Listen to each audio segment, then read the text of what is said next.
Welcome back to another video from the Debate Room podcast. I don't know what episode this is. We haven't recorded in a very long time. Last time we recorded was the Super Bowl. A lot of stuff been going on. School. I got sick.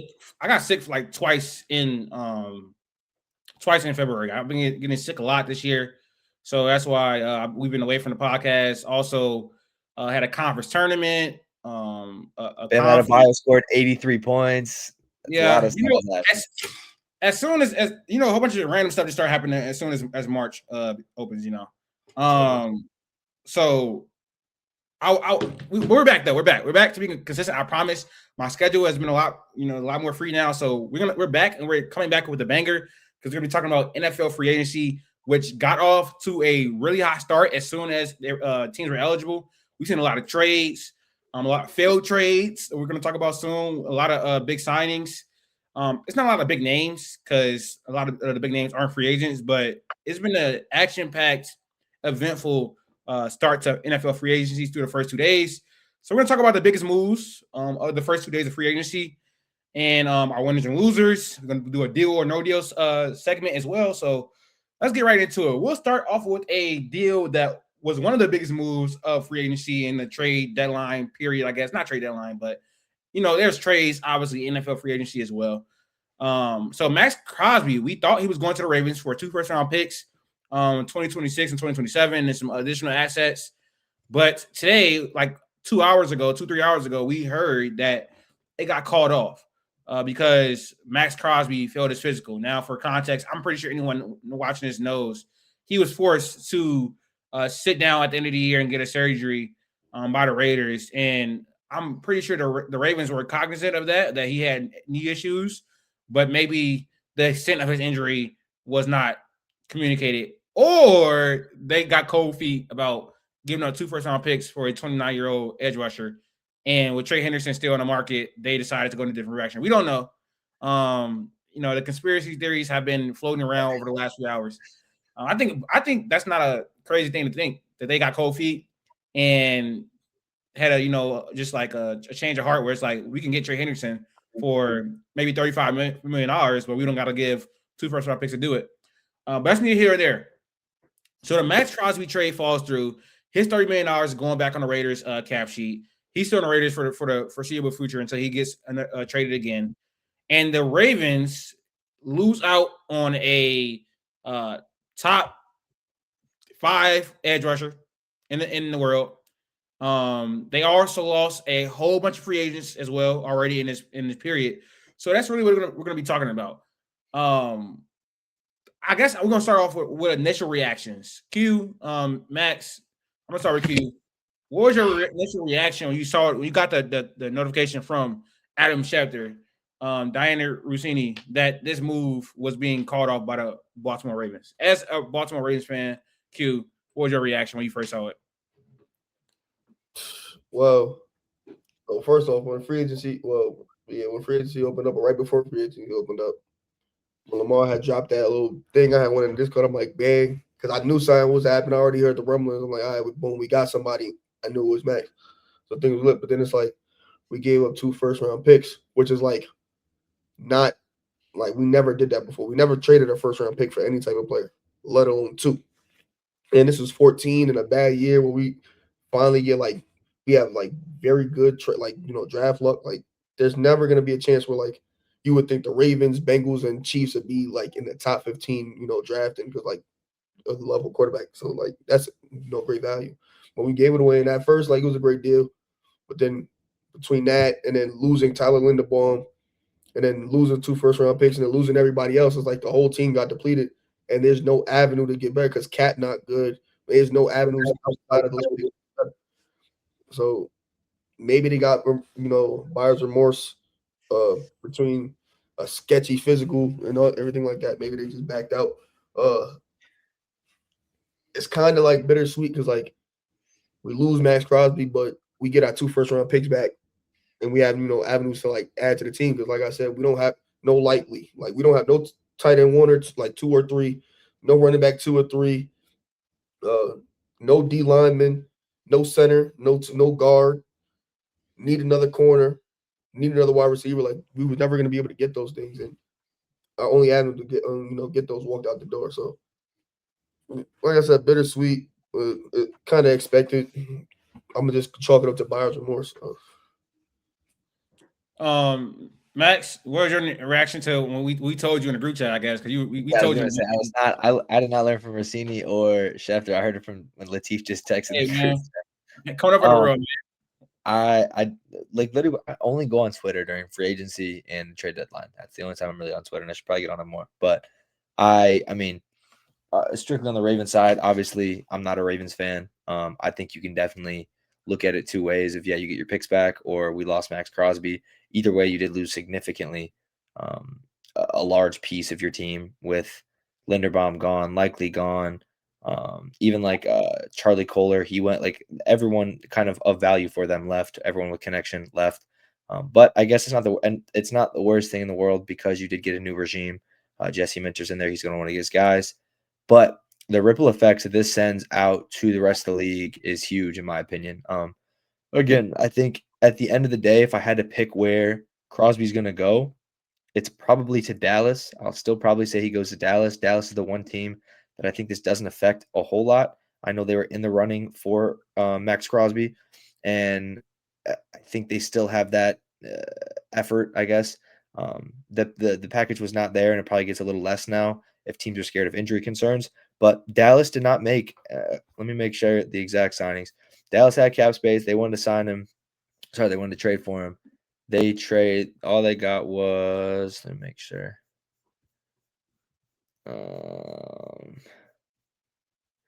Yeah, their most expensive contract was Jaylen Thompson for $11 million a year. So they didn't really do much on that side of the books. You have Chicago, you have Washington, you have New England, all teams who could have been in the running and still might be, but I don't think Washington signs Odafe Owe if they knew that this was still in play and they can get him for a deal. I think that this, again, for the Raiders themselves, they need to figure out what they want to do. They've been one of the most active teams in free agency, getting guys on the offensive and defense side of the ball, obviously signing Linderbaum for the largest contract for an interior offensive lineman. Like, they got to rethink their plan. I think that, again, you'll see a lot of ripple effects from this, whether it's contracts that have been voided because they're trying to be in on Maxx Crosby or whatever. I'm super, super interested to see how this kind of affects it. But again, we're talking about free agency right now when arguably the two biggest names in this free agent pool, being Trey Hendrickson and Maxx Crosby, don't have a new home. So I agree. I think I keep seeing stuff about Trey Hendrickson. Is he the guy who's going to be replacing Maxx Crosby in Baltimore? And got super, super interesting. Again, I think you save your first round picks. You see the market's not as good for Trey Hendrickson. Maybe you get a bargain. That buyer's remorse can be a bitch. So I'm very curious to see what happens, but very, very interesting. I can't remember one of the last times something got voided like this. 2018, I think. Well, the Ravens least 2018. We've done it like 3 different times. But like, who was it? I don't know who the name was. Or was random, not random news. Like, you probably don't know who Ryan Grant is, but Ryan, wide receiver, it was a 4-year deal for $20 million. We voided it because of an ankle. Somebody else, like back in like the 2000s, we voided it because of a shoulder. Like, Ravens been doing this. Like, they've been like one little thing, and they not going for it. I feel like even if they did this intentionally for like buyer's remorse, it's a blessing in disguise, because I think that giving up 2 first-round picks for a edge rusher approaching 30, coming off an injury, is definitely steep. Even if he's one of the best players at his position. The Ravens have a ton of holes now, honestly. They lost a lot of free agents. Even if those guys weren't the greatest players, they have holes to fill, especially in the draft. So giving up 2 first-round picks over the next few years, I don't think it's the smartest thing. And especially if you can get like 70 to 80% of his talent and production in Trey Henderson for a lot less draft assets, that's definitely a better deal to do. So I think at the end of the day, people can clown it and people can, say it looks bad on the Ravens, but I think that this is the best decision for their team going forward. Again, they have a lot of holes to fill, and giving up that many assets for a player that does not put you over the top isn't a good process. So this is definitely better process from them, I think. They can use it. But I disagree that he doesn't. Maxx Crosby puts the Ravens over the top if they had all those other pieces. Like if the team was the same exact team and they added Maxx Crosby, like 2 first-round picks regardless, like I think they. But like if you lose Linderbaum, likely Patrick Ricard, all like your whole foundation, then yeah. You know what I'm saying? So yeah, which it did, and I think that likely is a really good blocker. He can pass catch as well. He's a versatile. They also lost another blocking. Kohler. Yeah, tight end. Lindenbaum is one of the best players at his position. Very, very important piece of that interior offensive line. The offensive line already wasn't that good last year. So losing him hurts him even more. So like, I forgot about Pat Ricard. Pat Ricard's been like the heart and soul, I feel like, of the Ravens for years, right? A decade. They probably still are in the losers category, but I think that even getting Maxx Crosby, they probably would still been in the losers category. So considering all they lost, they still have a chance to add players and also add players in the draft. But I like this process for them in terms of we don't want to go these picks anymore because we just saw how much we lost, and we can get another player of a similar caliber. Well, let's see if they do. They probably will. That'd be fire with Trey Henderson. Well, it's not. Individual rivalry. The Bengals did him bad. Exactly. Go to the rival and kill. That would be fire. Trey Henderson, he's you could tell he's a petty. He's a not petty because I don't want to make it seem like he's childish, but like he the type of dude to get his get back. Like people like Maxx Crosby because he moves melanated. So does Trey Henderson. He do the same exact things. And like you're not getting 80% of the production from Trey Henderson that you would get from Maxx Crosby. You're getting 110% of the production that you were getting from Maxx Crosby out of Trey Henderson because he's just been better than Maxx Crosby the last 3 seasons, like 3.5 seasons. Like that's just been a thing. It's just been objectively a fact. He has lapped them like 3 times over and basically sack numbers since like they've been in the league. Obviously he's not the run stopper he is, but he still gets back there just as much. The reason why Maxx Crosby is a great run stopper is because he's always playing from behind. So he's always on the field when they're running the ball. So obviously you're going to get a lot of tactical losses and run stuffs when it's third quarter, 8 minutes to go, and they're just running the ball because they're already up 25 on you. Like that's just going to happen. And like you said, he's 29, coming off an injury, and he's not like a top 5. He's not like a top 5 bona fide player at his position. Like there's for sure, in my opinion, is Myles Garrett, Micah Parsons, Will Anderson Jr., and then you may start talking about Maxx Crosby, and I might take Daniil Hunter over him. Like so, you really 5 at best to me. Just wasn't the time, wasn't the move. They seen that, they fixed the mistakes like a great organization does. They don't double down on it. They pivot fast. Oh, like talking about the Raiders part of this though, and also just them generally in free agency. I feel like they've done a really good job getting Tyler Linderbaum. You overpaid him for sure, but he's going to be a very important piece of that offensive line for a rookie quarterback.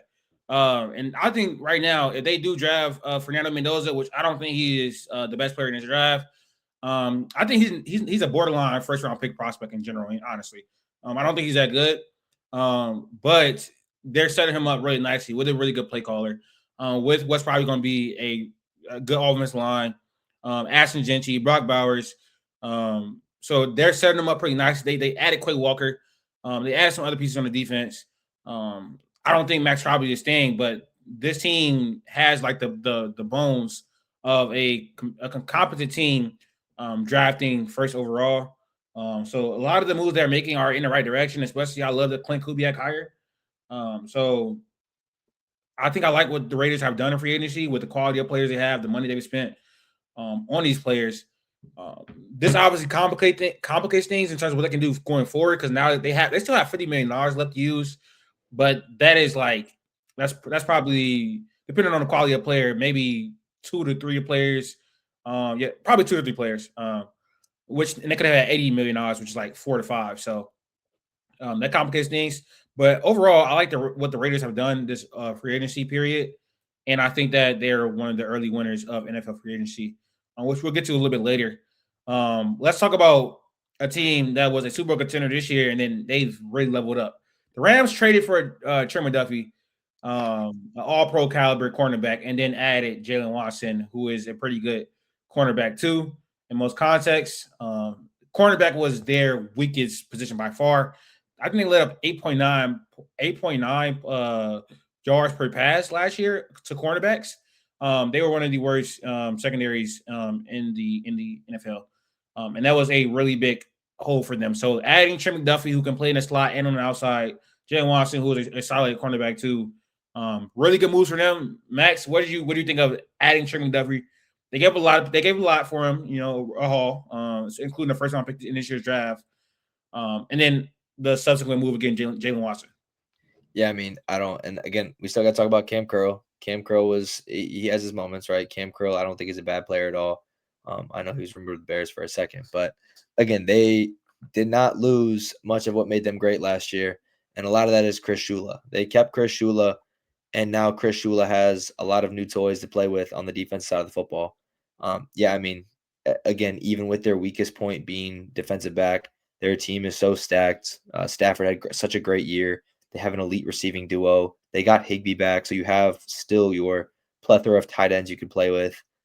This team I easily think should be the best team in the NFL, favored to win the Super Bowl. I think it's insane that their biggest weakness last year, was cornerback. You're a game away from the Super Bowl, a couple plays away from the Super Bowl. You had a fourth down, fourth and goal. It didn't complete. Obviously, it's unfortunate, but you now have Trent McDuffie, who's a top 7 corner, top 5 corner, like whatever you want to say. Jaylen Watson, his partner for the last 2-3 years. It's not really fair, especially like when you look at other teams in that division specifically, like the 49ers get beat up with injuries every year. I'm not saying it's going to continue. The Seahawks, again, I don't hate the moves they made. I don't hate how hesitant they've been, but they've definitely got worse from a roster perspective. Like the Rams are upgrading when it seems like a lot of the NFC contenders are not doing the same thing. I'm really struggling to find holes in this team, barring injuries, that's really going to hold them back.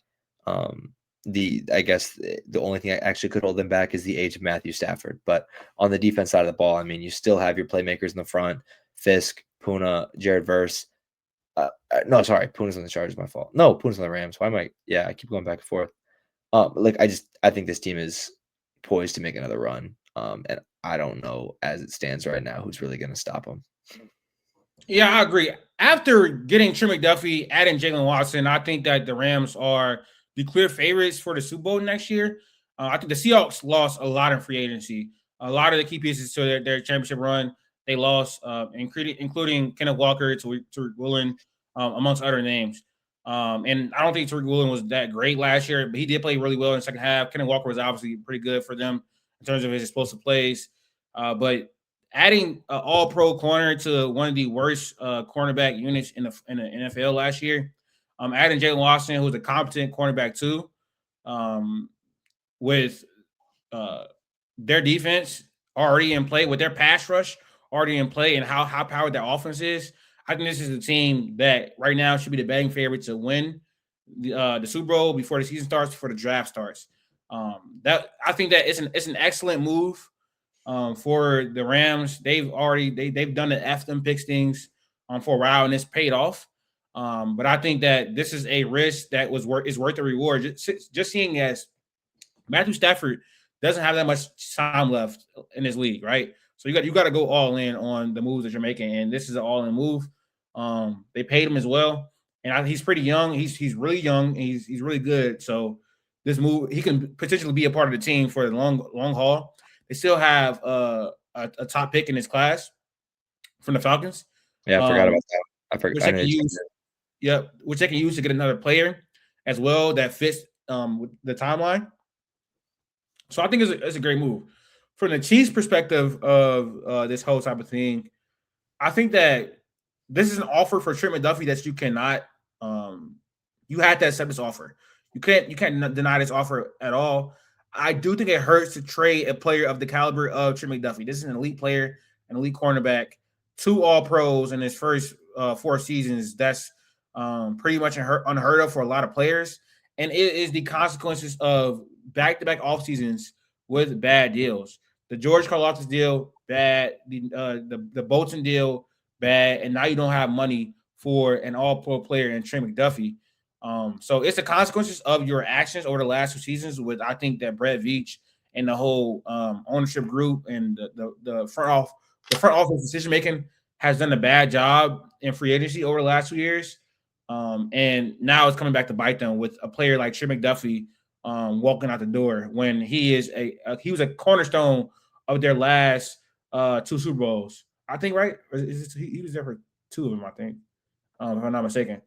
Yeah, maybe 1. He was a big part of your dynasty for sure, though. The latter half of it. So that definitely hurts. But for the Rams, I like it. For the Chiefs, I also like it. It just that I like both of them in the aspect of the actual deal. I don't like it for the Chiefs because they lost a premium player, but I like the return they got for Trent McDuffie. That's an all-pro caliber return. Again, it's just the consequences of things that they have let happen over the past 2 seasons. I don't think it's here. I don't know. I don't think so. All right, let's move on. We got Malik Willis signed with the Dolphins. What do you think of this deal? He signed for $24 million. I think it's like $40 million guaranteed. Let me look it up. But what was your reaction to this deal? How do you feel about Malik Willis with like how many career starts he has? Getting paid sub a season. I don't think he even has a whole season full of starts, and I'll make sure before I do that. I mean, I saw someone compare. They were comparing a bunch of NFL free agency moves to. Yeah, I saw that. This is not Jaylen Brunson. So games played is obviously different than games started. Where can I see games started? I'll just say attempts wise. He has under 200 attempts in the NFL, right? We've seen a very, very small sample size from Malik Willis. No question, right? He only has 1,300 career yards. So on that aspect, definitely, I think he deserves a shot. I think that what he showed with Green Bay last year, I don't think he was I guess I just don't think he's like this, oh my gosh, like he needs to get a starting role, like everything. I'll take that back. He deserves a shot, like I said.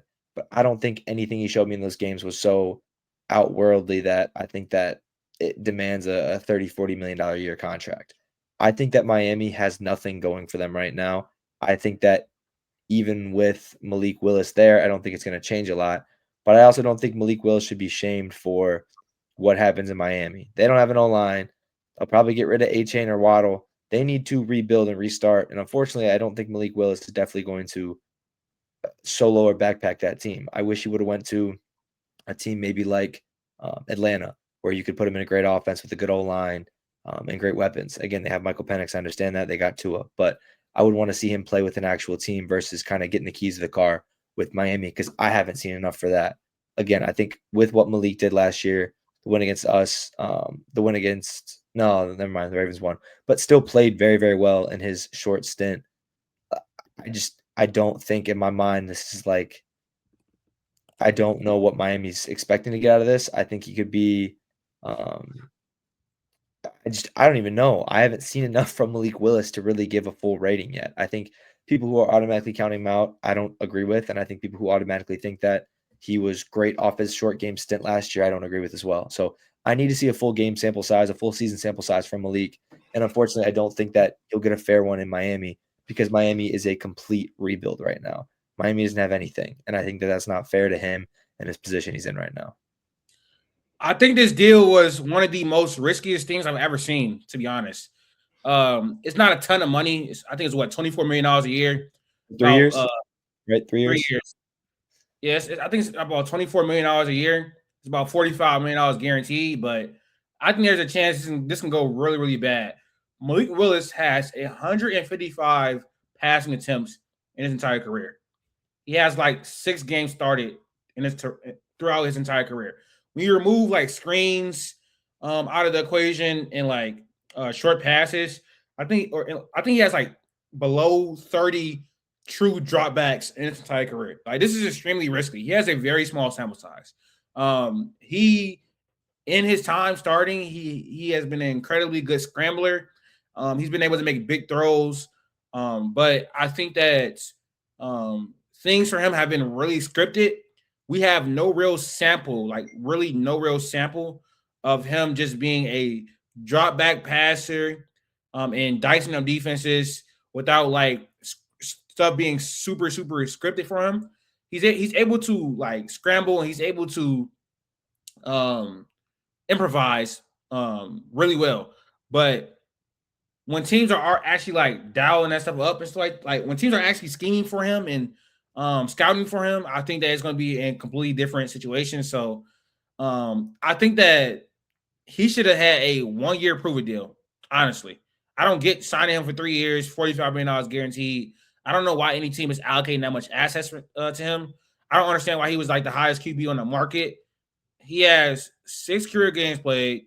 He has 155 passing attempts, and that's including a lot of the passing attempts in Tennessee that were just God like they were awful. They were awful. Like so, I don't really get this, to be honest.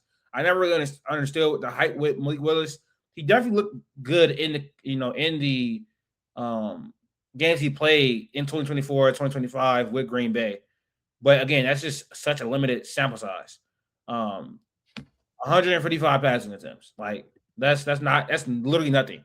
Like rookies have that in their first year. Players have that in a half season. So That's I don't know. Yeah, I'm not really sure. Like I'm not really sure why they did this. Well, yeah, I don't know. I don't get it, to be honest. I think it's extremely risky. I don't like the process of it. Now, I don't know what the results are going to be. I don't like the process of giving him this much money. It's not like they can't cut their ties if it goes bad, but I think this is like poor process, personally. I think he should have got a chance to start on a 1 year prove deal. You know, like a Justin Fields type of deal, basically. I don't think this is what this is. So, what do you think, Q, of the Malik Willis deal to Miami? I think that whole saga is gonna crash and burn. I don't believe in that at all. Like you said, I said it was 3-4. It's 6 games. Like he played 6 games. He wasn't, and it's like very specific situations. No tape, no anything. When a team is game planning for you for a whole season, things will get different. No matter how strong your arm is, fast you run, whatever the case may be. Bobby Slowick, Jeff Hafley, these are good names. We know them. We don't know if this is going to work. And it's Miami. Like a lot of times it's just like these ain't the pieces that we think are bringing in a great culture. All you did was pay a quarterback. Like you released one quarterback and signed a quarterback that wasn't better than Tua. There's nothing that tells us that Malik Willis is better than Tua. He has better traits than Tua. That we don't know he's better than Tua. We just throwing stuff at the wall. And if it fails, all you're gonna say is, "Oh, we could draft a quarterback, whatever the case may be," and that's it. If that's the continuing plan, fine. But we don't have to act like this is gonna be a good thing. Yeah. So they don't like Max said, they don't even have the weapons to they got Jaylen Waddle. But outside of that, it's pretty Devin A-Chain. It's outside of that, those two guys, it's like all right. Tua. Also, last thing I want to say, I don't know why people act like this guy has this many upsides. Like that has upside.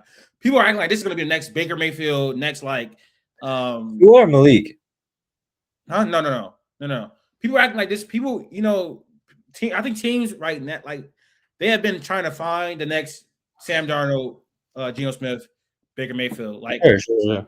a failed quarterback, on his second opportunity, that can come in and give you serviceable starter minutes, lead you to Super Bowl like Sam Darnold did. The problem with that is I think that all those processors were more talented than Malik Willis. Yeah. They were first round picks and like top picks for a reason.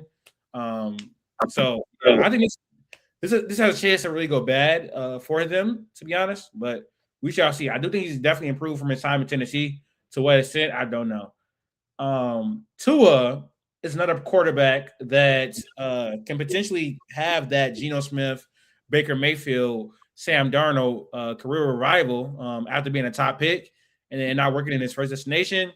The league being pretty out of him, and then now he is on the Falcons with a bevy of weapons, a good play caller in Kevin Stefanski, good offensive line.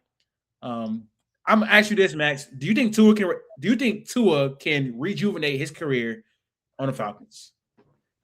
For his sake, I hope so, but it's just the injuries. Like that's all it ever is going to be with Tua. Like I have no worries or no question marks seeing Tua in the regular season put up good numbers. Like, he's on a better team, better offense. Again, will he put you over the edge? I don't think so because I haven't seen that. I believe he had one playoff game, two. I know Skylar Thompson played in the one in Buffalo, but like very limited playoff stats. I understand that, and I'm not taking him in big games. But as a regular season quarterback, he's shown that he could put up big numbers. I believe Jaden was always big on Tua. I thought Jaden was always a Tua guy. But like I'm just I don't the injuries scare me. And again, you got like serious, it's not like an elbow, it's not a shoulder. We keep talking about it. It's a head injury, and that's just not sustainable. So again, with Tua at the helm, yeah, I think that this team can compete for the NFC South. I think with the pieces in there, the good O line, the good weapons, you add a couple more defensive pieces. I know there's been some issues on that side with again just off the field stuff, clearly.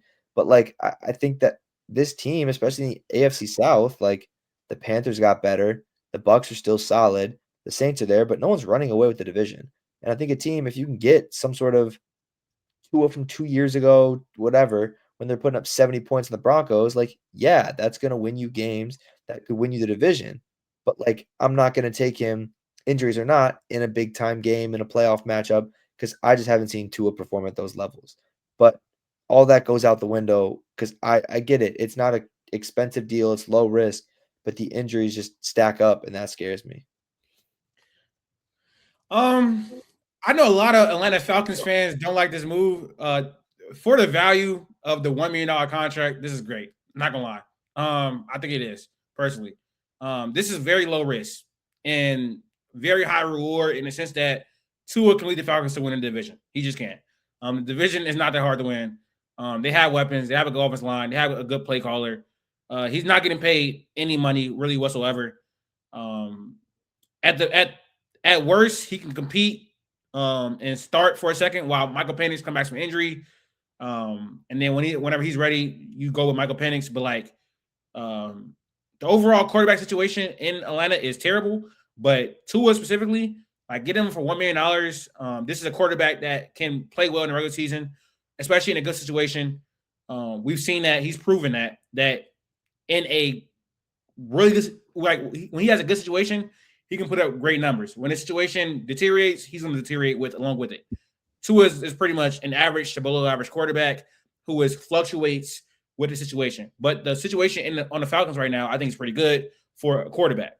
Offensive line pretty good, running game pretty good. They have weapons on the outside, especially if they bring back Kyle Pitts. They did. Yeah, and then you got Kevin Stefanski calling the plays, and he's been able to manage with relatively poor quarterback play. I think that Tua is clearly better than Shedeur last year. I think Tua can play better than Joe Flacco. Like Tua has had competent seasons in the NFL. So just given that, I think this is a W for the Falcons because of the price point they get him at, and that he can make them a competitive team, or not make them a competitive team. He can have them as a competitive team in his division. Also, I think the Falcons fans, you have to be realistic. Like, realize that you're paying this guy $1 million, so that should be the standard. Like, if he is giving you, he obviously is, because that's backup quarterback money. But he's going to be giving you much higher, value than what his contract says. So I really don't understand how anybody could be like mad about it. He signed a 1-year deal. It's really like everything since that Falcons pick everything since that Malik Penix pick for the Falcons has been terrible. Like we knew that pick was terrible. This is not hindsight. When they did it, we was like, this is insane. Like picking Michael Penix number 8, we knew that in the moment it was a terrible thing to do. We knew in the moment that trading a first round pick for James Pierce was dumb. Like, forget the off the field issues. Like, and he had a pretty good rookie season, but giving that up for James Pierce was dumb. They've been doing a lot of stupid stuff over the last 2 seasons, last 2-3 years. We knew the Kirk Cousins deal was not well. Now that would have been fine if they didn't immediately draft Michael Penix. So a lot of what the Falcons have been doing over the last 2-3 seasons, it's not smart. I do think hiring Kevin Stefanski is smart. I do think bringing Tua in for $1 million smart things to do. Q, what are your take on Tua to the Falcons? I think everything the Falcons did since hiring Matt Ryan was a win. Obviously, like James Pierce, that pick got lit on fire. The previous regime did that all well and dandy. But everything since then did the right move. Bringing in new front office, then you bring it to it for $1 million. That's chump change. Obviously, you still have your offensive pieces there. Defense took a step last year. Obviously, with your draft picks this year, you're gonna invest in defense. That's all they actually need. They literally tied for the division last year. Like they missed it by like a 0.25 of a game. Like that's just how close it was last year. Like 3 teams could have won that division, and the Saints could have won if they won one more game. That's how close it was last year. So Tua obviously gives you the same floor that you thought you might have got with Michael Penix. Low risk, high reward. The reward being making the playoffs for the first time in 7 years, maybe 8. Like that's a long drought. So like that could happen. I think the lead in the room probably is the Chargers, but the Falcons should be right there. They should feel like they're right there, especially if and when they get competent quarterback play. Not gonna be mad at it. It's Tua. Michael Penix not no better. I don't think he's ever gonna get better. And at least you get stylistic matches because, as most people know, you got a quarterback. You want your backup quarterback to be able to do exactly what your starter quarterback do. So you don't have to change the playbook. You do not have to change the playbook. So everything just points to the pros. The only con, there's no cons to this. If Tua flops, doesn't matter. Michael Penix flops, doesn't matter because you signed Tua. Either way, it doesn't really matter how the season goes. You pretty much was playing with house money the whole time. I would say it matters if Michael Penix flops because you. It does. It does. But they already know, for the simple fact that nobody in that building picked Michael Penix. He knows it's either he's going to be good or he's gone. They're going to wash their hands with that. They can't get nothing. So it's either way, it leads them to the right direction. I also think they lost by not getting Kyler. I just think I'm a Kyler guy through and through. I also think they can't get Kyler though. Why, money wise? They didn't cut him. Kyler technically is still a Cardinal. Tua, they couldn't trade for the contract, take on the contract because they cut Tua and he could sign for exactly. The Dolphins chose to eat the $90 million. That's why he's outside, right? That's why he was free. I thought the Cardinals were going to part ways. That happened. Huh? I thought the Cardinals said they were going to part ways. Whether it was no, they're parting ways just after on Wednesday, tomorrow. So it doesn't get so that way the money. It's like contract language. The money doesn't do whatever it does. But tomorrow, Kyler is free. The Atlanta Falcons didn't. If they wanted to wait for Kyler, they would have. The Minnesota Vikings are waiting for Kyler. So as soon as Kyler becomes available tomorrow, Kyler's probably a Viking by the end of the day. You know what I'm saying? So I don't think they. I think they chose wrong. I don't think they wanted Kyler, which would be crazy. Because you could have just waited 2 more days and then got Kyler if they really wanted Kyler. All right, let's talk about another one of the teams. Q has. You sticky. Do you not have some stock in this team? Some emotional investments. Oh, I thought you was doing the Chiefs next. Go ahead. No. I forgot about them. We talked about them earlier. We didn't talk about the Kenneth Walker thing, but we can talk about it later. The Bills get a wide receiver 1 in DJ Moore. They traded for him for the Bears. They gave him a 2nd-round pick, which is I don't know about that, but and I love that we're gonna do the statement because this is how we're gonna figure out if people are smart or dumb. I don't know what that means. Would you elaborate for me, Q? Do you think pick 33 and pick 60 are worth the same? No, because pick 60 is damn near a 3rd-round pick. Pick 33 is damn near a 1st-round pick. If I'm giving up a 3rd-round pick for a wide receiver 1, that is a great deal no matter what. There's no 3rd-round pick in this draft at wide receiver at that level that you were going to get that was going to be better than DJ Moore this year, next year, or the year after that while he's under contract. So, yes, giving up pick 60 in a weak draft does not matter. There's no value in the 60th pick in the NFL draft for a team that's picking at the back of every draft. That's just draft. That's just draft math. You know what I'm saying? That's just draft math. So No, don't I look at don't the think. second round pick and then because nobody cares about the 60th pick of the draft. Like that's I don't so think. I don't think. I don't think. I wouldn't say DJ Moore like in a general draft is worth a third round pick either. I think it's especially with like the production he put up this year. I don't think he's worth. I thought he was worth a fourth round pick. That's why I thought they were going to give up. Yeah. We about to let's go. I've been saying that. First? I've been saying that. I've been saying that. And that's respectfully, that's dumb. I'm No, gonna break it down now. Respectfully. I'm gonna break it down, but respectfully, not that you dumb, but the thought process in and of itself is dumb. Well, I don't think that he's a caliber of player to be worth a fourth round pick. Now he can rehab his value, but I think what he's shown over like last season and a half or whatever with Caleb and it's last 2 seasons.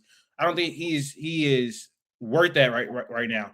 Now he is going into a situation where he is going with a play caller he's very familiar with, obviously a much better quarterback and Josh Allen. And I would assume his target share will go up. How much he's getting the ball will go up. But just on the value of what he has put on tape over the last 2 seasons, no, I do not think he's worth a fourth round pick.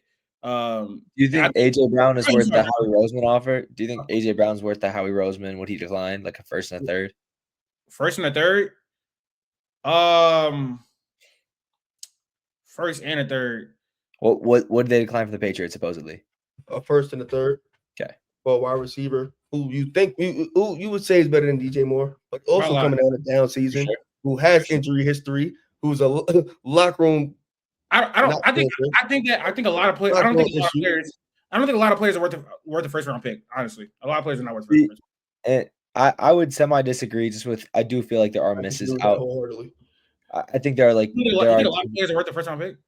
No, I just think a lot of people miss in the first round. Yeah.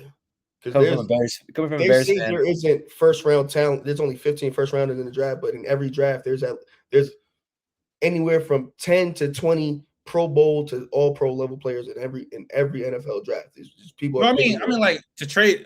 Like, do you think a player is worth of first round in draft capital is a math. It's like a concrete thing that's been calculated now for like the past 40 years. So we know what draft picks are worth compared to the player, especially when it comes to contracts and things. Like, and that's why I say specifically giving up the 60th pick for a wide receiver under contract for the next 3 years is always going to be great value. The reason why he didn't go for a fourth round pick is because he's not looking for a contract. Day 3, if you trade a player that needs a contract, you're always going to lessen that by 2 rounds. Michael Pittman went for a 7th round pick, one because he's old, injured, and needed a contract. So yes, I'm not going to give up a 2nd round pick and then pay Michael Pittman $60 million. That don't make no sense because it's like the NBA. You're not going to give up a whole haul for a person on an expiring. He's going to play for you for 3 months. You're not giving up 5 first round picks and then 5 players. That don't make no sense. It's just a value thing. I'm not going to sit here and say I think the Bills had a home run. I'm not going to say that. I like it for both sides. On being a Bears fan, I like the cap flexibility it opens up. Again, I don't think wide receiver was our main issue. I think we can address other places with it. I think it fits our timeline better. And again, we've drafted pretty well in the last 2 years, especially with late round picks. I'm fine with getting a 2nd rounder. Again, we have 57 and 60, I think. So 2 late. Huh? So of course you're fine with getting a 2nd rounder. Oh yeah. Yeah, I'm just saying, like, yes. I think I like a lot what we got with the 2nd rounder. Again, you can call it a third if you want. I don't care. I'm fine with that because again, we've drafted semi well. It addresses more positions, and we're still under contract. And we're gonna have to pay Rome. We're gonna have to pay Darnell Wright and Caleb. But I also disagree wholeheartedly with the thought process. And I'm not saying you said this, but seeing that AJ Brown gets denied for a 1st and a 3rd, while the Bills are able to give a 2nd for DJ Moore. Again, I think that with you saying he's not worth a 4th, I don't think. And again, I watched DJ. I didn't say that. I'm in a 3rd. I thought you just said a 4th. I was saying I just said he should go. I think he's a 4th round pick earlier. Okay, sorry. 4th round earlier. I think with the Bills being so tight on money and not having a ton of options, I think DJ Moore is a fine fit on this team. I think again the whole Caleb and him, I think that got blown out of proportion a little bit. I like him. Have anything to do. They DJ Moore's getting paid $20 million. They could have went and got AJ Brown if they wanted to get AJ Brown. They just didn't. But I'm saying I don't think the price tag is worth it. I think cost entirely. I think this was a good cost for them because again, I think you pay up that $20 million and you're also giving a first and a third. Like, and they said no to that. You don't give up a first and a second or 2 firsts for AJ Brown. I think you're 2 guys in a similar spot. Again, AJ Brown is a better wide receiver. I have no harm in saying that. I thought, what did Mike Evans' contract go for? I like Mike Evans. 3 for 60, but he only got 16 guaranteed. So I like Mike Evans, but again, he's old as well. And I kind of like how DJ Moore fits on this offense more than a Mike Evans kind of guy. So I don't mind this for Buffalo. Again, I hope he stays healthy. I hope he kind of goes back to that first year we had him. But I don't think he was necessarily bad in the last couple of years. First year, Caleb was trying to find his footing, and that didn't help. He literally hasn't been bad. Like there's no. What was your terminology, Latif? Just based off last year? There's no metric that. There's no metric that said DJ Moore was bad. DJ Moore when he got. Justin Fields is a bad throw of the football. I'm not saying he's bad. He had 1,310 touchdowns with Justin Fields. The very next year with rookie Caleb, who couldn't hit a 5-yard out, had a band and 8 touchdowns. This year, Rome Odunze missed 5 games, and he had more targets than DJ Moore. Colson Loveland had more targets than DJ Moore. Luther Burden had 5 less targets than DJ Moore. Only started the last 5 games of the season. I'm not disagreeing with you in the slightest. I'm not disagreeing with you. I never said he was bad, Max. I don't know where you got that wrong. That's essentially what you're trying. That's essentially what you're trying to say, saying he's not worth a 3rd-round pick. A bad player would not be worth a 3rd-round pick. For the people that had DJ Moore's target share, for the people that had DJ Moore's target share, about 85 targets, holding about 50 balls, he's just on par with like 3rd option people. It's not on him because you love Luther Burden. That's your 1st-round pick. That's Ben Johnson's pick. You love Colson Loveland. That's cool. You got a bunch of everybody got the same amount of targets on that team. If you're going to tell me Colson Loveland was bad, then tell me that. Was Colson Loveland bad this year? No. He had the same year as DJ Moore. Luther Burden had the same year as DJ Moore. Rome Odunze had this. They all had the same exact year because they're all sharing the ball. That's all that happened. Nothing else happened, but they spread the ball. If DJ Moore goes back to getting 140 targets like he did the first year in Chicago, he's going to be a 1,300-yard receiver with Josh Allen, not Justin Fields. That just makes sense.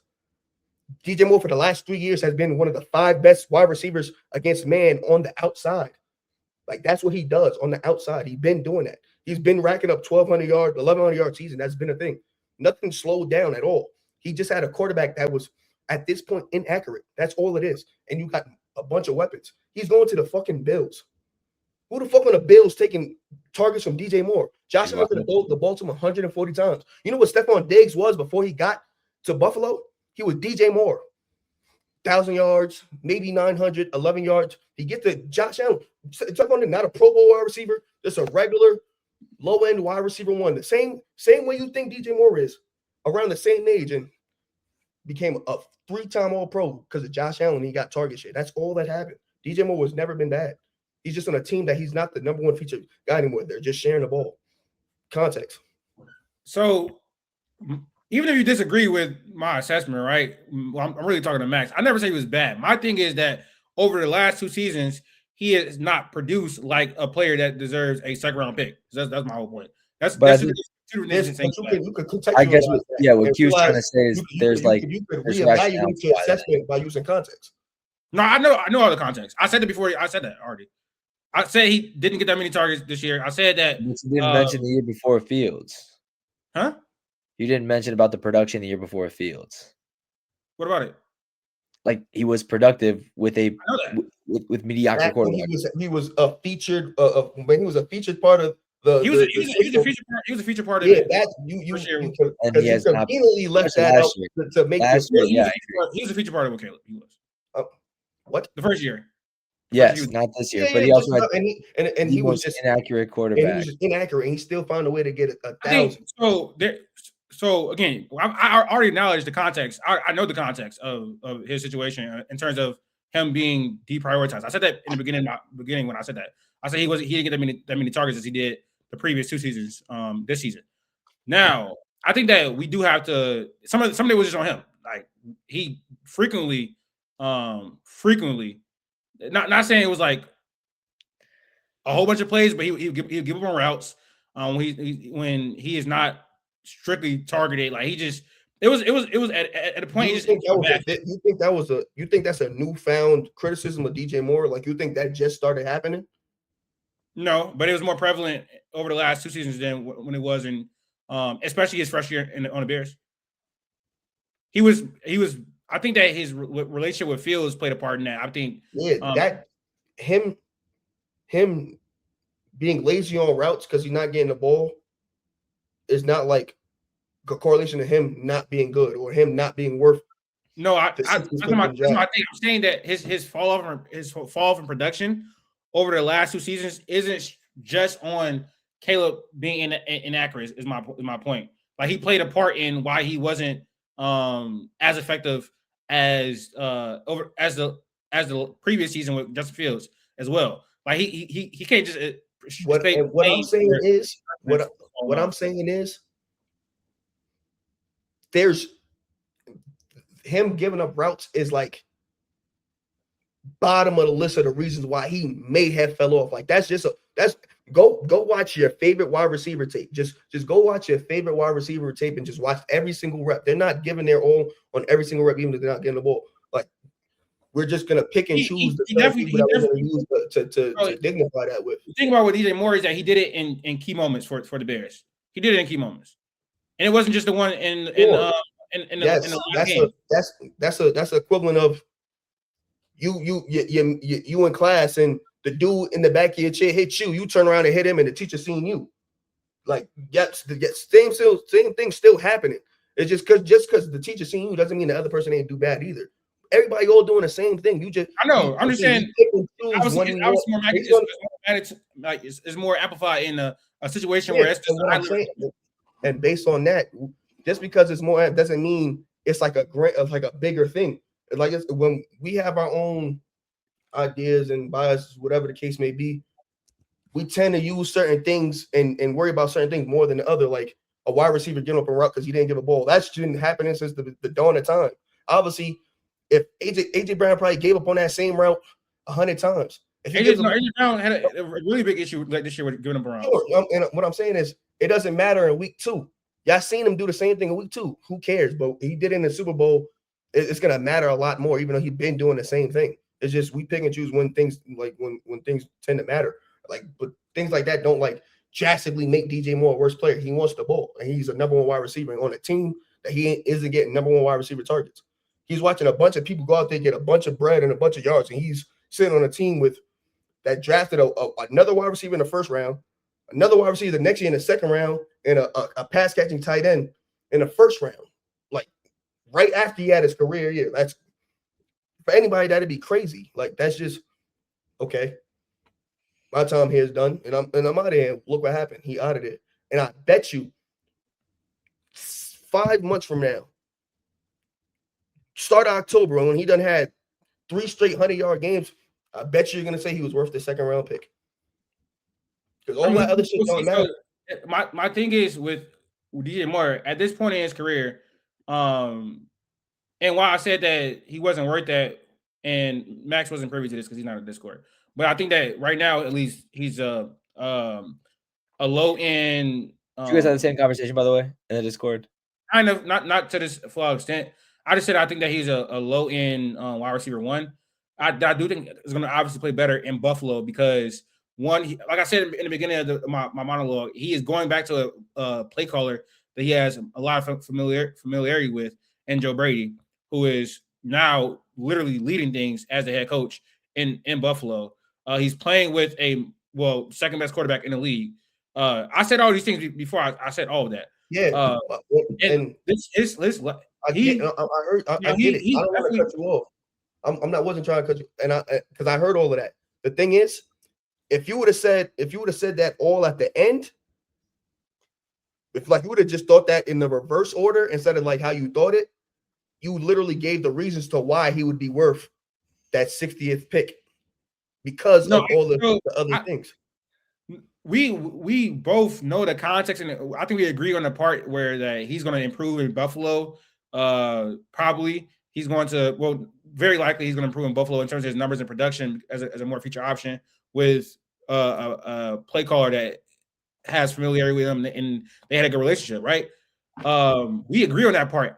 The outcome in terms of like you think that it was worth it, and I don't. We can come to different conclusions with the same information. But that will get proven though. Like yeah, eventually get proven. I'm saying, and the likelihood of it getting proven is like it's a higher chance than not.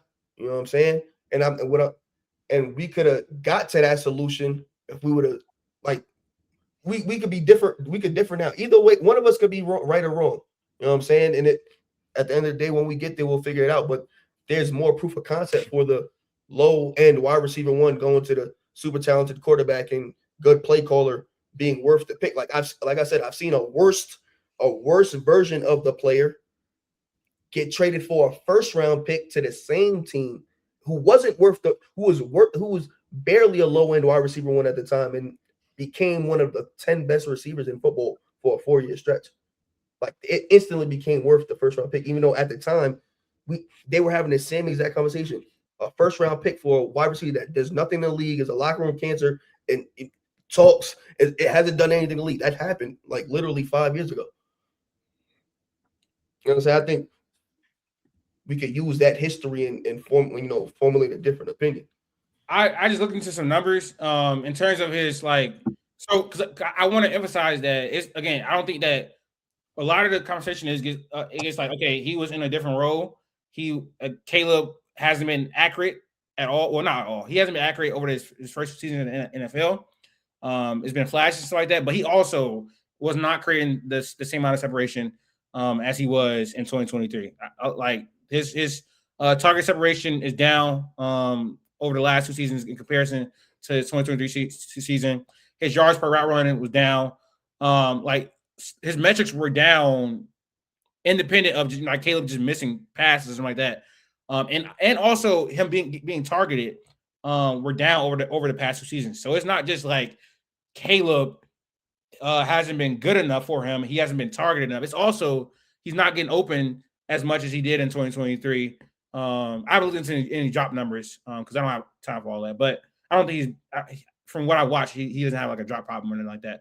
But in combination with like taking the plays off even in crucial moments, he hasn't been creating the amount of separation that he did in 2023, in 2024, and 2025. So it's also him not being as good as he was in that 1 year. But I do think that he'd be better in Buffalo. I hear you. I just think going from 140 targets to 85 targets leaves a lot of meat on the bone.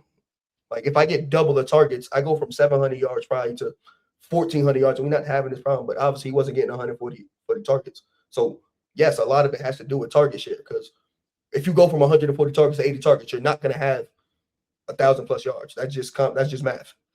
Yeah, I was talking about like the yards per route running and the target separation, all those type of things. I don't really care about the overall production. I meant like some of the underlying stuff for wide receivers. Like we look to like see how good they're performing because they're players that have high yard per route running, high target separations, in terms of how much they're getting open, just like that. And they don't have 1,000 receiving yards. And so this player is pretty good. He's just not getting the opportunity. And I think DJ Moore is a good player. I don't think he's bad whatsoever. I don't know, Max. I don't know how you got that. I don't think he's bad. I think he's the way you're talking about him, I guess. The way you're talking. It's a fallacy. It's a fallacy when to say a player is not bad is a good player, but he's not worth a 3rd round pick. That doesn't make sense when we talk football. Like there's no good player that's not worth a 3rd round pick. I didn't look into the like where exactly the pick was in the 2nd round. So yeah. So that was I know. He's 28. He is under contract, and like again, 28 is. It's not that bad. You at least get 3-4 good years. It's also not that young. But again, I feel like it's just a little. He probably has like based on history, like most guys are pretty cooked by like 31, bro. My thought though is it's a very low cost for a team that needs to win now and has a lot of pressure behind them to win now. And what else were they going to do? I see there's like a whole chart where like the pro wide receivers fell off after 31. I hear you. Sure. Did you think Stephon Diggs was cooked when he got to Buffalo? At the time when Stephon Diggs, low end wide receiver 1. Never I was like 14. Like I don't know. Sure. You know that, but yet you could tell me what Kevin Garnett did. You could tell me you ain't never seen that nigga play basketball. I'm sorry, but you ain't never seen him play basketball. But you could tell me what he did. You never seen Peyton Manning play football. You can tell me what he did. I literally want to use your age to mean something. No, you asking me, did I think Stephon Diggs was gonna fall off when I was like 14? What I'm saying is, you quick to say the 28. It ain't. I implore you, just because we let consensus and general things is great because it gives us a full story. But sometimes you could focus in on singular situations. Like not every quarterback's in the play till 45, like Tom Brady, and win 7 championships. You know what I'm saying? That's just like specific to him. Stephon Diggs that played in the NFC North was a low-end wide receiver 1. 27 years old, about to turn 28, goes to Buffalo for a first-round pick. Nobody knew what was going to happen. He was a all-pro for 4 years. 28-year-old DJ Moore, and he was better than Stephon Diggs was when he got to Buffalo. I would say that especially early on, I think that Stephon Diggs probably helped Josh more than Josh helped Stephon Diggs. And now Josh Allen is an elite player. So now it's going to be his job to do the carrying.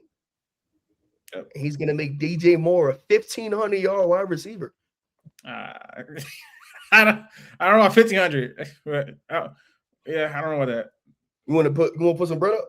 We can do it. I'm fine. I'm comfortable with that. Yeah, we can do 1,500. $13.99 over 100.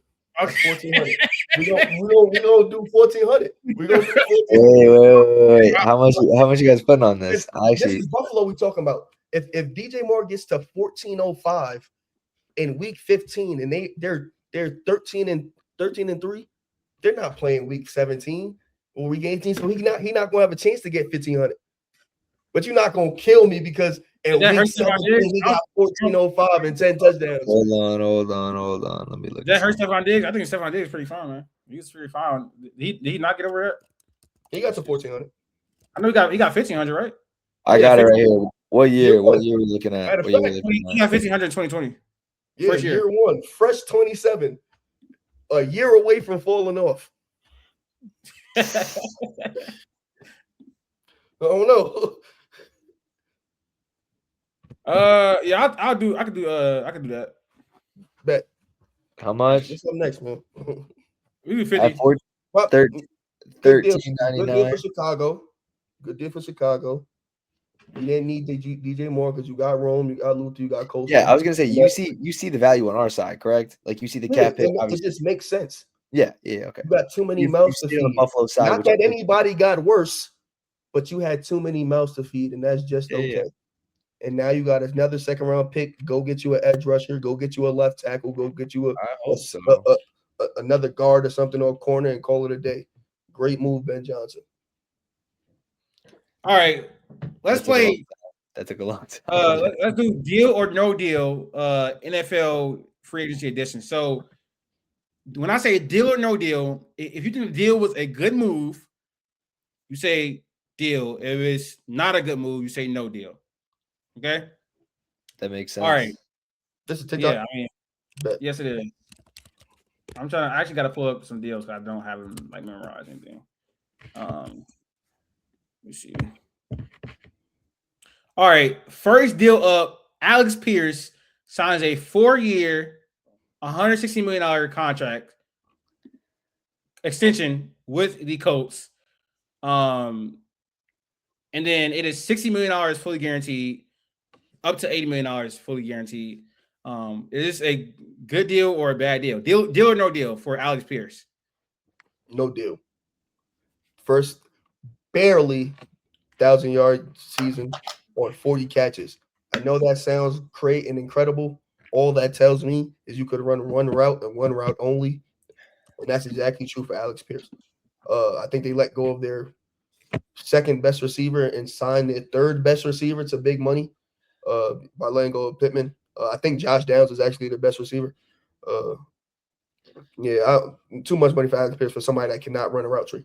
Just doesn't make sense to me. First of all, let's make sure it's Alec Pierce, not Alex. But again, Deal's way too rich for my blood. I think the wide receiver pool was very, very weak. And I still think that people obviously got paid. I'm not a Romeo Dobbs guy. Romeo Dobbs on a better deal. Alec Pierce, I think he got a lot of money. I agree. I think he had a lot of flashy catches out in Indianapolis being go balls, and I think that gets a lot of people's attention. But, I mean, there are other guys in the market, and I guess it depends on who you are as a team, but you still have Mike Evans. As Tyreek Hill is coming off an injury. I understand. I don't know how much money he's going to go for, but $30 million a year almost for Alec Pierce it's pretty expensive. All right. Deal or no deal, Jaylen Phillips, 4 years, $120 million. And he got $80 million guaranteed. I want to say deal so bad, because I think he turned the corner on being injury prone because he's been injured since high school. Got injured in college, injured in the league. Once you injured early, injured often. And I want to say because he's a great player, so I want to say, but no deal. It's a lot of money to give us for an injury prone player who before the season, last season, missed basically half the games. I can't trust it.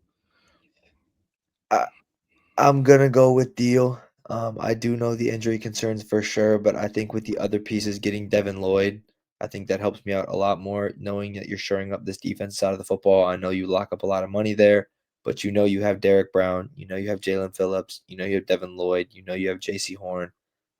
I like those four a lot on the defense side of the ball. Again, I think on the offensive side, you still need to get some pieces. You need some playmakers for sure, but the defense had their issues last year. And again, I think it wasn't necessarily a weak defensive class at all. It was definitely it was stronger than the offensive side for sure.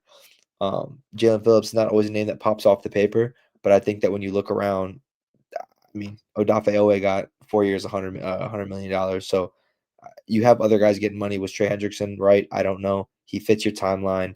I like the swing, and I like the other moves they made as a whole, and that makes me say deal. I haven't said anything yet, but I'm going no deal. He's extremely injury prone. He was top 10 in pressures and other stats, but not the highest player that actually finishing plays. He's a good player for sure. This is elite money. It's overpay. It's extremely risky for his injury. I don't like the process. I'm a process over results guy. I don't care if it turns out great. I'm process a lot this episode. You said process a lot.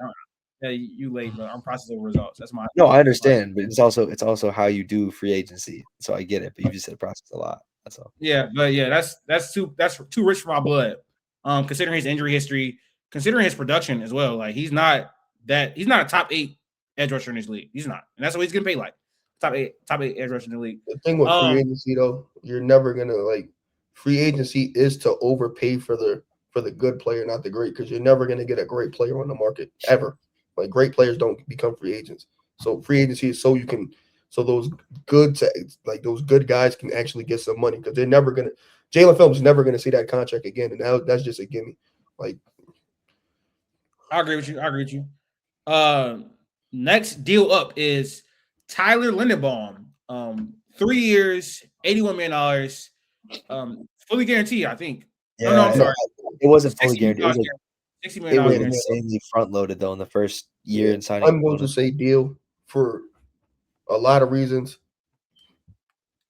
Pro Bowl, All Pro center, protection of your young quarterback that will be coming in, and it's front loaded. Doesn't matter. All this money's done in 2 years, which is cool. But if you get all pro level play from Tyler Linderbaum, the money is worth it. Even whether you think he's better than Creed Humphrey or not, it doesn't matter.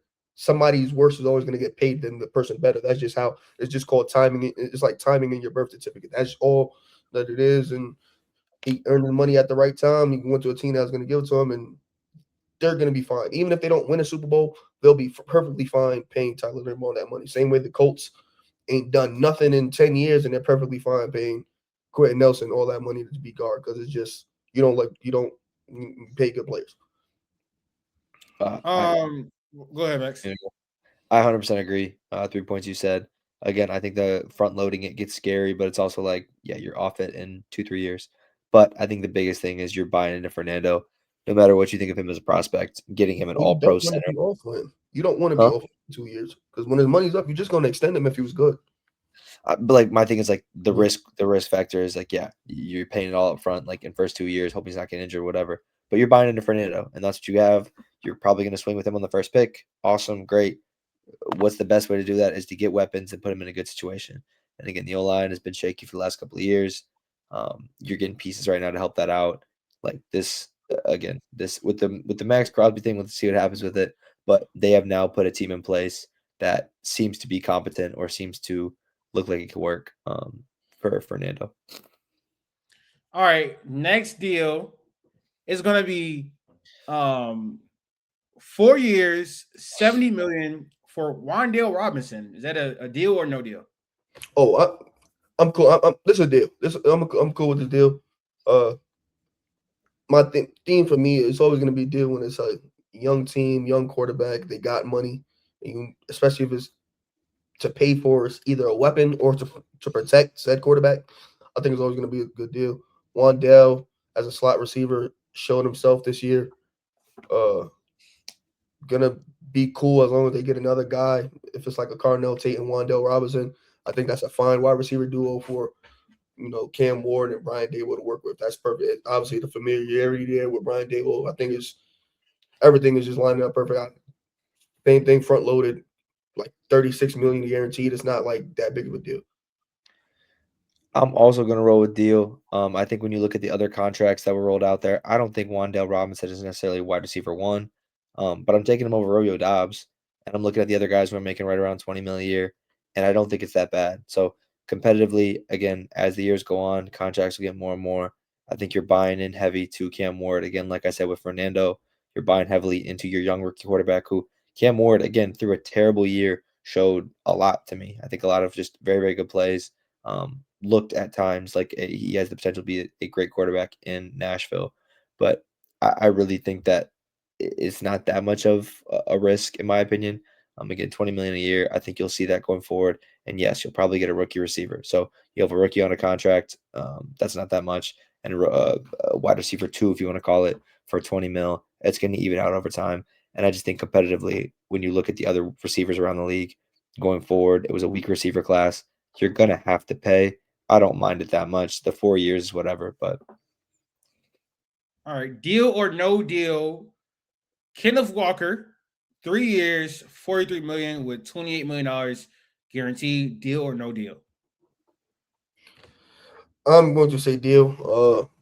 Obviously, the stigma behind running backs, even though running backs been getting paid forever, is that they're not worth the money. But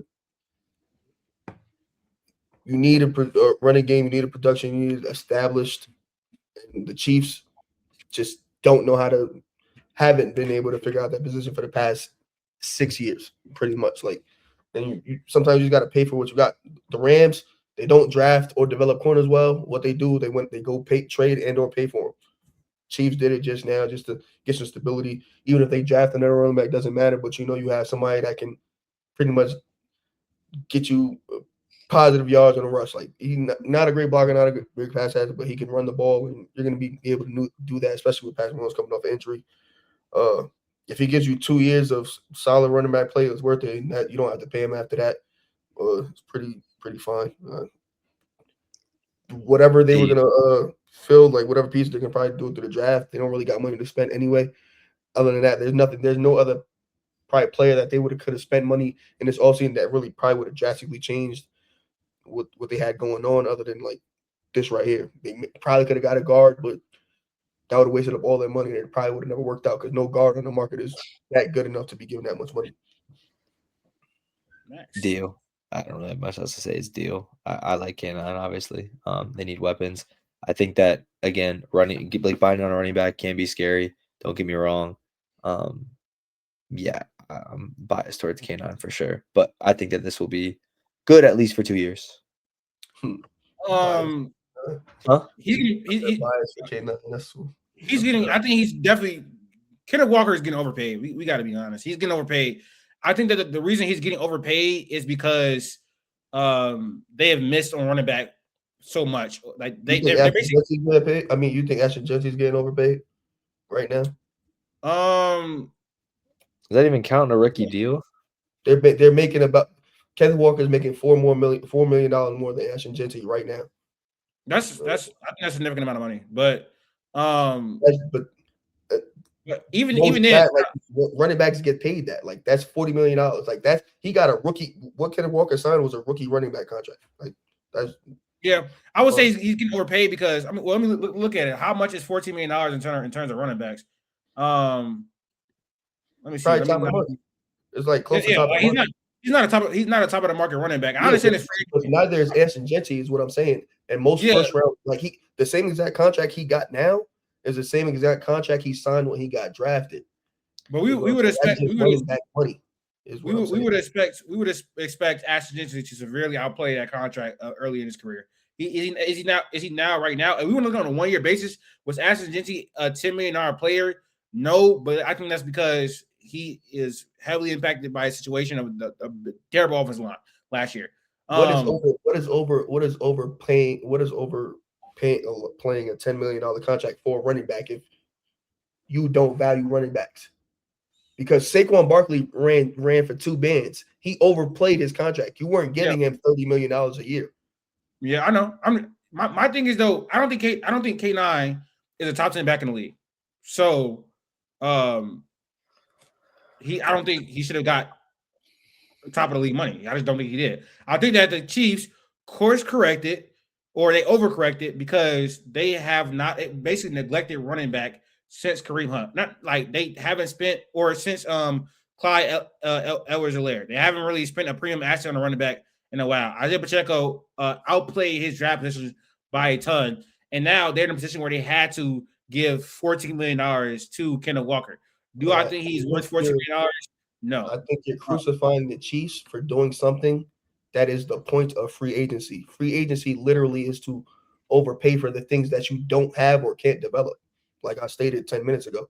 Like that's the point of that. That's literally the why free agency was made. So you can overpay to fill the holes because you couldn't fill them. I would be like more happy with it if they allocate that money to a different position. But seeing as they were in this position to have to do this because they haven't invested in running back through the draft whatsoever, pretty much. They spent a 7th-round pick on Isaiah Pacheco. So they haven't invested anything into this position. And this is why they're in a position to have to do this now. That's my point. And thank you. You know what you just figured out, Latif? What? NFL free agency. And I can still say that I don't like the deal because he's getting overpaid. I'm not saying that to say don't have like I'm not saying like don't I'm not saying that to say don't have your opinion. What I'm saying is it's like you're getting mad at humans for breathing. You know what I'm saying? Like they got to do this anyway. Like we got to do this anyway. Like they wouldn't have had to though if they would have invested in the running back position at a better level to this point. They wouldn't have to did it. It's really multiple. Really multiple. Don't take the running back, and that means don't be dumb and take the running back in the 7th round because you think the production is replaceable, even though it historically isn't. That means go a little bit higher, but they're not gonna do that. You know where you get the good running back production from historically? The 1st and 2nd rounds. But since we didn't do that and we chose to go get All-Pro Trent McDuffie, smart. We went to go get George Karlaftis, whoever the case may be, all the otherwise more premium positions. But we think edge rusher is more premium than running back.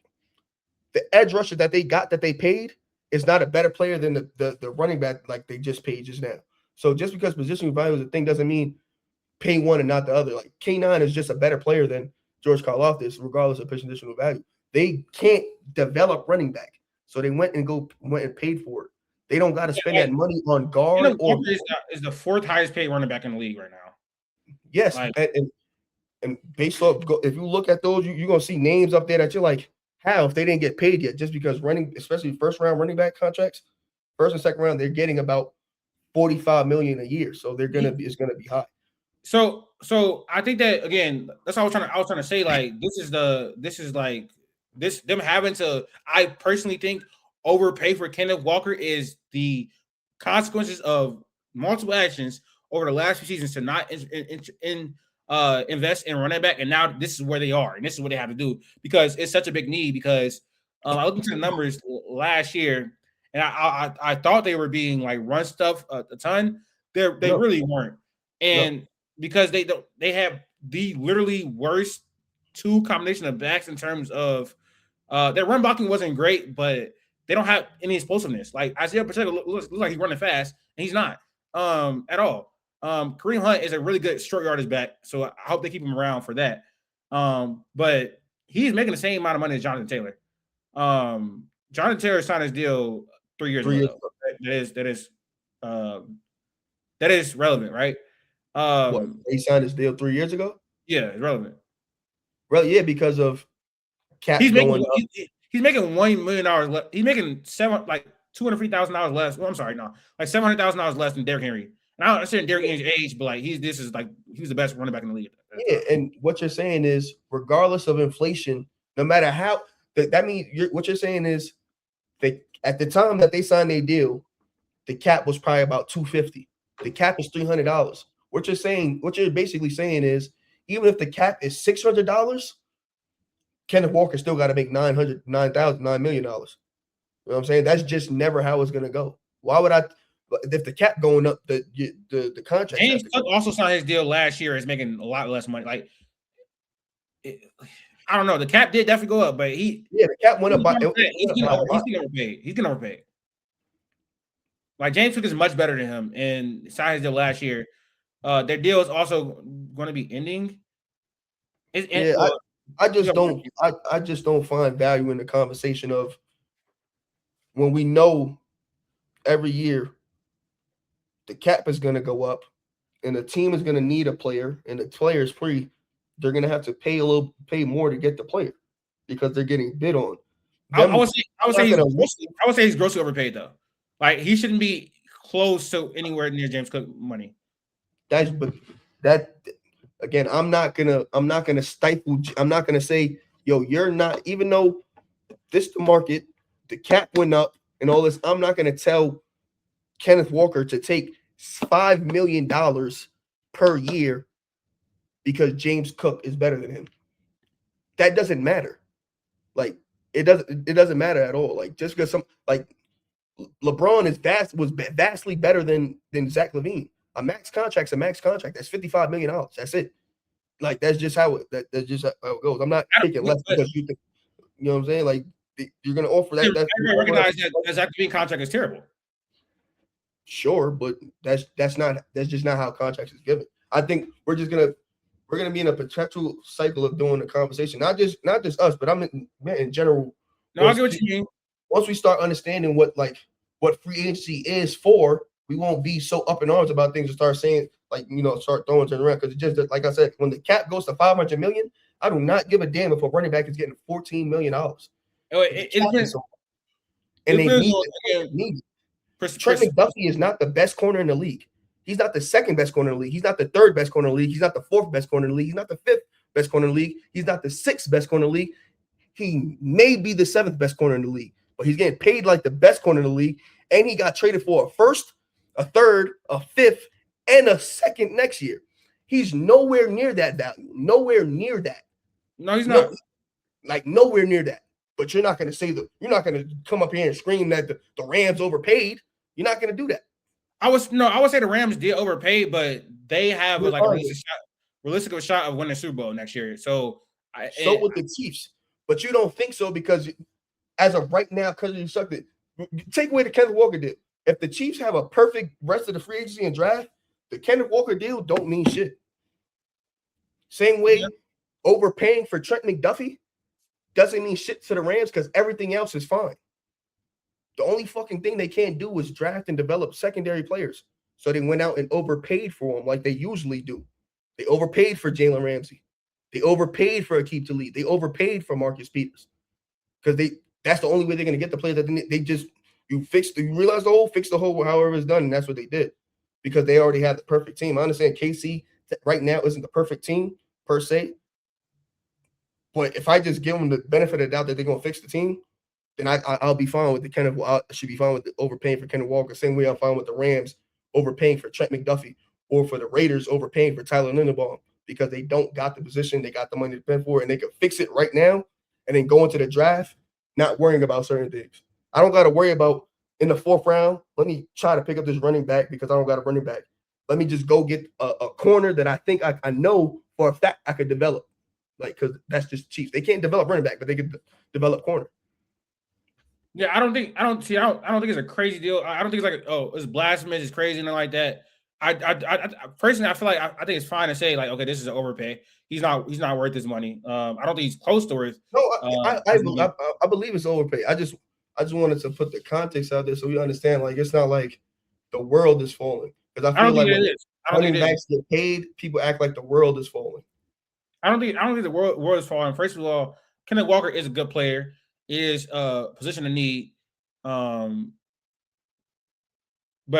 I just think that again. My whole point is that they had to pay more than what he is worth, and what they should have gave him because of all the mistakes they made. They put themselves in a position to be ultra desperate. All the players they use high picks on for running backs have worked out, except Clyde Edwards-Helaire. Jamal Charles and Kareem Hunt are 3rd round and above picks or whatever. And those players were good for the Chiefs for as long as they had them.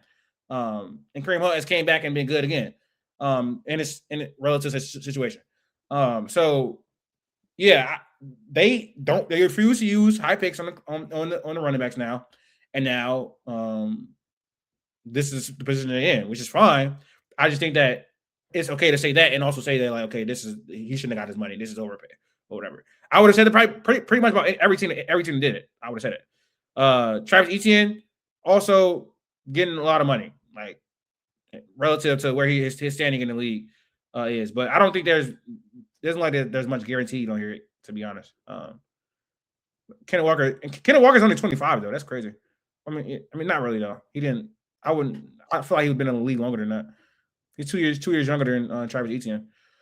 But all right, let's go. Let's end it off with NFL free agency winners and losers. We'll start with winners. And who we got for winners, Max? You've been a long time since you talked. How many can I get? 3. Go ahead, bro. Go crazy. All right. Let me make sure I got my 3 that I want. I don't overspeak. All right. I think one of the most obvious winners, clearly, we talked about them earlier, the LA Rams. I think the LA Rams got significantly better, while their biggest competition in the NFC, Seattle. And like I said, I don't mind Seattle not signing everyone that they did. I think that, if anything, this shows Seattle as a franchise. Seattle's been this is a Super Bowl MVP, a Super Bowl year. They have not been emotional or wishy-washy over it. They weren't emotional or wishy-washy over us. They weren't with Doug Baldwin. Like, they're not letting emotions get into the business side, which I think can come off tough and harsh. And why aren't you doing that? I don't think that's bad practice, though. I think that's making it's all bad until they win Super Bowls. That's what I'm saying. I think Schneider knows what he's doing. Like, I don't think that these are all bad moves, but from a roster perspective, they have lost pieces, and I think that helps out the Rams. But the Rams got better at positions of need, so I think they're definitely winners. I think when it comes to the Titans and the Raiders both spending crazy, crazy money, I will prefer to roll with the Titans. We'll see what the Raiders do with Maxx Crosby. I think that they're good. Don't get me wrong, but the Titans, I do think, again, you're investing in your quarterback more than anyone else in the league. It seems like you got a defensive-minded head coach, but got Brian Dable, who's been able to develop quarterbacks, who's been able to help them out with their development. You're getting Wan'Dale Robinson. You're getting defensive pieces. You got Jermaine Johnson. Like, I really think I like what's going on there. Alontae Taylor. You're doing what you can right now. You're not giving up too many picks. You're keeping your young pieces, but you're spending your money. And I'm pretty sure a lot of these deals are short-term contracts, which isn't killing them in the long run, which is nice. Lastly, probably a hot take, but depending on the quarterback position, I don't mind what Pittsburgh has done. I can't lie. I think Jamel Dean is a good contract. I think Jamel Dean is a good signing. Michael Pittman, you bought the lowest on possible. I think that Dean, that's it, bro. Again, regarding the quarterback position, the Bengals, they probably got better on the defense side of the football. Don't get me wrong. So they got better. The Ravens are a question mark. The Browns are the Browns. The Steelers won the division last year. You got a new head coach coming in. Again, I have no idea who's playing quarterback, so I can't call it. What it looks like right now, they might win that bitch again. Huh? The Steelers they might win that shit again. So I'm just like, I think again they're keeping their same stuff out. I'm a big fan of the Jamel Dean signing. I think that helps him out to sign him back with JPJ. I don't mind the Michael Pittman move. You get Rico to add to that running back room. That's fine. Like I think it's like I agree with you. They're in like the 49ers category where like they have to win tomorrow. You know what I'm saying? So like Aaron Rodgers, like I felt I would feel good if Geno Smith was the quarterback because you got DK, you got Mike, you got 2 6'4", like everybody that you're going to is 6'4", including tight ends, and then you got 2 thumpers like running back. I think they're just old. Like they're very old. They just gave Cam Hayward another $18 million. You get Rodgers, you're gonna need someone to if that's in the draft, maybe. Again, I don't think they're getting Kyler. I don't know who they're gonna get, but I'm curious about that. I think it'll be Rodgers, but I do think so far I've liked what they've done with the on the borders. Go ahead, Q. Winners. Winners. I echo the point. Titans. I think they did real well. I like Wandell. I think there's a chance that they go Carnell Tate, and I think that'd be a very, very decent wide receiver duo for Cam Ward. Went good on defense. They signed 2 corners between a coach hire and like the coaching hires. I think like they did very well this offseason so far. Raiders, for the fact like for what they're doing for their quarterback, this is the year to be in on the Raiders, not last year, but this year, based on because I think like they got everything potentially right and they didn't double down on Pete Carroll and Geno Smith. Like they didn't try to see if it turns around. For me, a sign of good organization is like pivoting when you see something doesn't work and not like, especially when we're talking about big money. We're talking about hundreds of $millions. We can't just be waiting around to see if the fruits come to bear. Replant, redig, and that's what they did. They got out of it and made great signings in a very decent free agency class. And Maxx Crosby traded with Stan, and they still did pretty well, even if they have to keep Maxx Crosby. And third,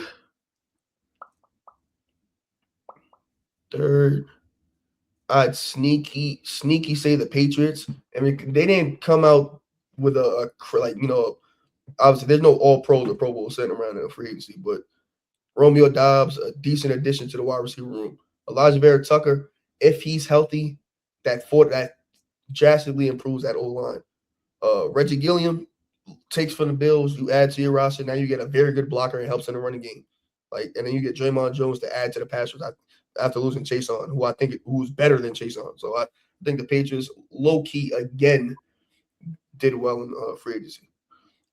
Yeah, the Patriots are going to be my one that you guys didn't say. I don't really think anybody else really can say objectively one. Like the Jets did moves, which I don't really understand, considering their situation. But maybe they got like veteran presence with DeMario Davis, who's still. DeMario Davis. I'm sorry, pardon me. DeMario Davis is still a good player. He was a good player, but like I don't know why he came to this team though. Like you could have actually went and go help a contender. I guess the Jets were the one who give him the most money. So I get it. Get your bag, bro. Outside of that, you guys said pretty much the winners. I guess I can kick it off with the losers. The Ravens. I think the Ravens have been the losers to this point. They lost a lot of talent on this team. Linderbaum, big loss. I think Isaiah Likely should have been their actual tight end. I think at this point he is better, a better upside play. You don't need a better upside play than him being better upside is because he's younger than Mark Andrews. He's not better than Mark Andrews. He's not a better. You said this here. He doesn't block. He doesn't block. He doesn't stay on the field. He's not as good as blocking. He's not as good as blocking as Mark Andrews for sure not. No.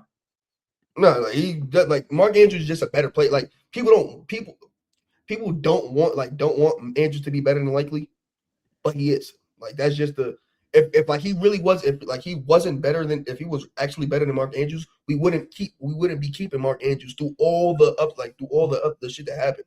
Like that, let that take. We watched him do all that shit and we kept him over Likely. Like, you know what I'm saying? That tell you something. And we're not I like do a think dumb organization. the way they worked in conjunction with each other was pretty good. They weren't going to be able to keep him financially with both of those guys though. That was pretty because I mean, like Likely got the money he got for a reason. Like people, he's shown flashes of I agree. I agree. I wasn't trying to shit on Likely. I'm just saying like Mark Andrews is just still better than him. You know what I'm saying? Like he does Likely deserves an opportunity, and I could have been here. The reason why they kept Mark Andrews because he's better than Likely. I would say the Ravens. The Ravens are losers because they lost a lot on the offense, and people were saying like the Maxx Crosby thing fell through. That's a kind of a L. I mean, there's not in a they can definitely make it work if they get Trey Henderson, but it's like right now at least they haven't helped Lamar. They haven't helped Lamar offensively. They have not helped Lamar, and that's the biggest thing to do. Or defensively To help. They have not helped Lamar in this free agency. Another loser, the Seahawks. They lost a ton of the players that were key pieces in them winning the Super Bowl. They still are going to be a very good team, and they can if they add in the draft, they can still they're going to still be considered next year as long as they add in the draft. But Kenneth Walker was pretty good for them, even though he was splitting snaps with Charbonnet. So that and the other pieces that they lost will have me be losers for them. But I do think that they can not only still do things in free agency, but they can, add stuff in the draft. But we are only in day 2. So right now, I think the Ravens, the Seahawks are losers. The Commanders. Wait, like you get to it. The Commanders. Like you get to out. Let me get you out. Commanders, yeah. I like Leo Chenal, though. There's a reason why you like Leo Chenal. But the Commanders, Owe, for somebody who's watched Owe for 4 years, cool player, not worth $100 million. Like, if you didn't think Jaylen Phillips was worth that bread, Owe definitely. Shout out Jesse Minter, bro. He got him that bag for sure. You know what I'm saying? So, like, Commanders, I think they lost another team. Tampa lost. Like, and it's not because you lose Mike Evans, because I think their wide receiver core is still fine, even though some people think that Ibuka's the 5th best wide receiver on the team. I still think it's a great little tandem. So I don't think the Mike Evans loss is what matters, but I think the fact that the Saints got a lot better, the Panthers, who were better than them last year, got better, and Atlanta, if Tua's upright or whatever the case may be, I think they can also be better than the Buccaneers. And that's. Am I back? Can you guys hear me? Yeah. I gave my 2. Give me 2. It's been cutting in and out. My 1, I did hear Tampa. That was one of my ones because I don't think they've addressed defense that much at all, and everyone else, it seems like, has gotten better in their division. I think I like Carolina. Yeah, I like Carolina. I like Atlanta. They've done some moves, whatever. But my other team is Jacksonville. I think Jacksonville's a big loser right now. They lost Devin Lloyd. They lost Travis Etienne. Again, that might not hurt them that much. I like Baishal Tutin a lot. I bought heavy stock in him in fantasy. But they have, everything around them, their defense is still not good, and they haven't made any adjustments to it. Denver. What's up? Denver. Yeah. Denver. Looking like what's the position of need they should really go for? Denver. You can't run it. They signed back Singleton, but they need linebacker. They need wide receiver. They need wide receiver bad. They need running back badly. Like they signed back J.K. Dobbins. I agree with running back. We just went on a little 20-minute rant, a little 20-minute thing. If you're going to give J.K. Dobbins that money, you might as well have given it to Kenneth Walker because he's better. You know what I'm saying? Travis Etienne was out there. You could have gave that money to Etienne. I would have traded for Kamara before I signed J.K. Dobbins. So, what receiver though do you think they really need? I think the receiver room is not bad. It's because Cortland Sutton is a good X.